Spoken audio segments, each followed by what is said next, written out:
안녕하십니까. 주식시장의 핵심 투자 전략 이상로의 텐텐베거 4월 2일자 시작하도록 하겠습니다. 자, 우선 오늘 준비한 내용 화장품 관련된 말씀을 드리려고 합니다. 화장품 수출 역대 최고치를 경신했다라는 뉴스가 나오면서 화장품주들에 대한 재평가가 좀 나타나고 있는데 우선 이제 이 화장품에 대한 변화 과정을 우리가 좀 볼 필요가 있을 것 같습니다. 자, 준비된 그림 한번 같이 보면서 말씀드리겠습니다. 식품의약품안전처에서 오늘 보도가 나왔던 자료입니다. 정부 자료고요.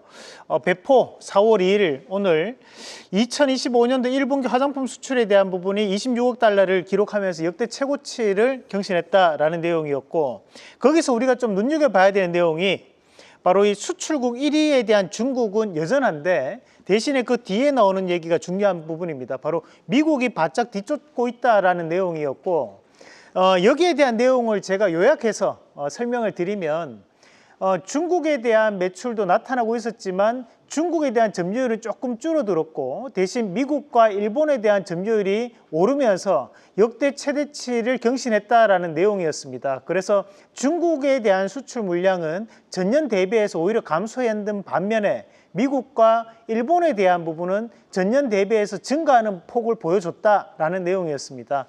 자, 이 다음 그림 한번 같이 보시면, 자, K 화장품 보면 국가별에 대한 수출 비중에 대한 부분을 한번 체크해 볼 필요가 있습니다.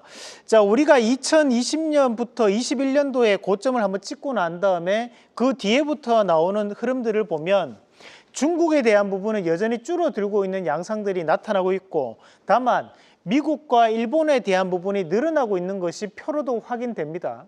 그 말인 즉슨 과거에 중국에 대한 일변도가 크게 나타났다면 이제는 미국이라든지 일본에 대한 이런 매출처에 대한 다변화가 이루어지면서 화장품 산업 자체가 좀 더 글로벌적인 영향이 다변적으로 받고 있다는 거죠. 우리가 매출이 한쪽에 집중되어서 나타났을 때 그 나라에 대한 부분에 변수가 생겨버리면 전반적인 업황 자체가 무너질 때가 있습니다.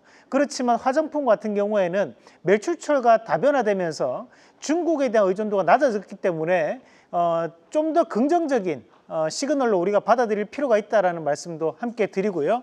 자, 관련되어 있는 기업들 한번 같이 보실 텐데 사실 화장품주들은 조금만 찾아보시더라도 상당히 많습니다. 그래서 제가 오늘은 특별히 화장품 OEM, ODM 기업만 한번 이렇게 종합을 해봤습니다. 우리가 이제 ODM과 OEM의 차이는 뭔지를 먼저 구분을 해드릴 필요가 있을 것 같은데, OEM은 우리가 이제 주문자가 생산을 해달라고 하는 대로 생산을 해주는 겁니다. 이렇게 만들어주세요 하고 본인들이 마케팅 및 유통을 책임지는 것을 우리가 OEM이라고 하고, ODM 같은 경우에는 자기가 이쁘게 화장품을 만들고 난 다음에 거기에 대해서 이제 브랜드만 갖다 붙이는 형태를 우리가 ODM이라고 한다라고 생각을 하시면 되겠습니다. 그래서 이제 우리가 이런 기업들을 뽑아보면 사실 한 5가지 기업이 나오게 됩니다. 거기에서도 이제 가장 큰 점유율을 차지하고 있는 기업이 바로 이 코스맥스라고 보시면 되겠습니다.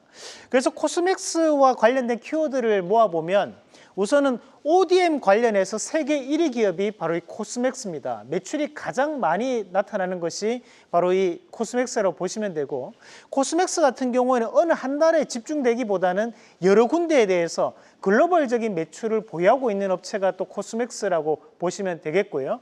자, 그리고 이제 코스맥스와 더불어서 많이 이슈가 되는 기업이 바로 이 한국콜마라는 기업이 또 존재를 합니다.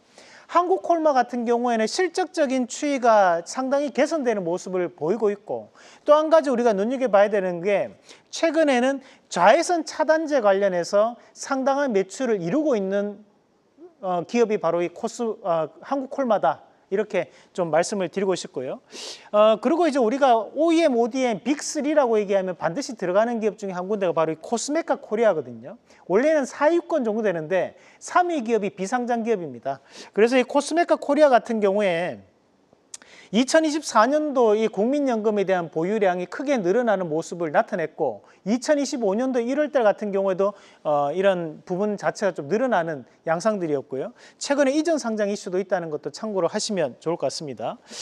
그래서 쭉 넘어가서 우리가 CNC 인터내셔널 같은 경우는 이제 색조 화장품 전문 ODM 기업인데, 사실 이제 최근 들어서 우리가 색조 화장품과 기초 화장품을 좀 구분을 하는데요. 우리나라가 강점을 보이는 것은 색조 화장품보다는 기초 화장품 쪽에 대한 부분에서 좀 더 포커스를 맞추고 공략을 하시는 게 하나의 팁이 될 수 있겠습니다. 자, 그다음에 이제 인그루드랩 같은 경우에는 이제 코스메카 코리아와에 대한 관계성, 그리고 이제 한국 화장품 제조는 최근 들어서 뭐 아마존과 스킨천사라는 키워드를 보유하고 있다는 점도 참고를 하시면 될 것 같은데, 이 중에서 우리가 한번 공략을 해볼 만하다 하는 기업 제가 한번 뽑아보도록 하겠습니다. 자, 오늘의 원픽은 제가 한국 화장품 제조 말씀드리겠습니다. 다 좋은 기업들이지만 거기 안에서도 우리 시청자분들이 조금 더 수익에 보탬이 될 수 있는 기업이 이게 아닐까, 그렇게 좀 생각을 해봤는데요. 우선 이제 이 스킨천사라는 키워드를 반드시 기억을 하셔야 됩니다. 이게 왜 중요하냐면 현재 이 스킨천사라는 회사를 통해 가지고 미국의 코스트코에 들어가고 있습니다. 이 한국 화장품 제조에서 만든 화장품이요. 마찬가지로 이제 아마존에서도 현재 베스트 상품으로 떠 있는 것이 바로 이 스킨천사라는 브랜드를 붙여서 한국 화장품 제조가 만든 화장품이 현재 잘 팔리고 있는 상황입니다. 그렇다 보니까 최근 들어서 이런 기초 화장품에 대한 주문 제작이 확대가 되고 있는데요. 뭐 보시면 최근에 뭐 앰플 종류들이 많을 거예요. 그런 앰플 종류에 대한 부분도 이 한국 화장품 제조에서 상당히 만들고 있는 여건들이기 때문에 현재 재평가를 좀 보이고 있다라고 좀 판단을 하시면 되겠고, 다만 이제 우리가 이 한국 화장품 제조가 딱 한 가지 거래량이 많은 기업은 아닙니다. 그걸 감안해서 우리가 분할 매수 관점으로 좀 접근하신다면 충분히 좋은 성과를 보일 수 있는 기업 중에 한 군데가 이 한국 화장품 제조라는 말씀을 드리면서 실적도 전년 대비해서 상당히 좋아지는 모습이 나타나고 있습니다. 자, 1차적인 목표가는 61,000원, 그리고 손절가는 59,900원 제시해 드리겠습니다. 자, 저희가 지난 시간 3월 31일 날 말씀드렸던 삼성공조, 자, 오늘까지 약 13% 강한 움직임들을 좀 보이는 양상들이었는데요. 냉각 관련된 이슈는 좀 더 확대될 가능성이 높습니다. 그래서 그 부분을 기억을 하시면서 오늘은 맞고 빠지는 부분이지만 저가 매수도 활용해 볼 수 있는 자리까지 의견을 드리도록 하겠습니다.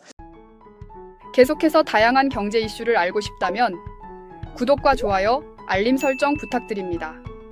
AI 캐스터 권미정이었습니다.